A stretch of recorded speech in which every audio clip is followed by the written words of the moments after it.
વિવાદમાં હવે નવો વળાંક સામે આવ્યો છે। નવનીત બાલધિયા સામે એક મહિલાએ મોટો આરોપ લગાવ્યો છે। આ મહિલાએ આરોપ લગાવ્યો કે નવનીત બાલધિયા મોટો કૌભાંડી છે।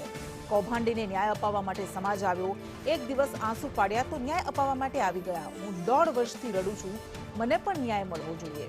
નવનીતે બેડા ગામમાં કરોડો રૂપિયાનું માટી ખનન કર્યું છે। 1.5 વર્ષ પહેલા નવનીતે માટી ખનન કર્યું હતું। સતત 4 થી 5 મહિના સુધી માટી ખનન કર્યું। આ નવનીતે મહિલાને ધમકી આપ્યાનો પણ મહિલાએ આરોપ લગાવ્યો છે।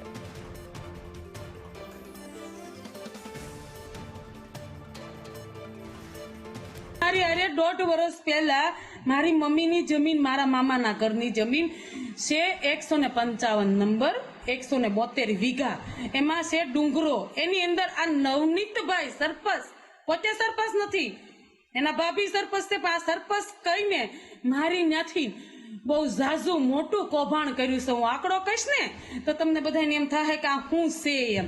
અને અત્યાર સુધી હું એટલે નહોતી બોલી કે મને દાદ ધમકીના ફોન હતા। અને નવનીતભાઈને મેં સરપંચને ફોન કર્યો અને એને જ આ કામ કર્યું છે। કરોડ ઉપરનું એને મારું ત્યાંથી ધૂળ કાઢી લીધી છે। રાતે ધૂળ કાઢી છે, દિવસે નહીં।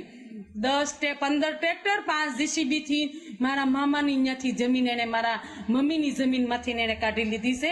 તો તમે આવા વ્યક્તિને સપોર્ટ કરશો તો આજે 1.5 વર્ષ થાય એક દીકરી, આ તમારી દીકરી જ કહેવાઓ પટેલ પાટીદારની, તો 1.5 વર્ષ થાય હું રોઉં છું।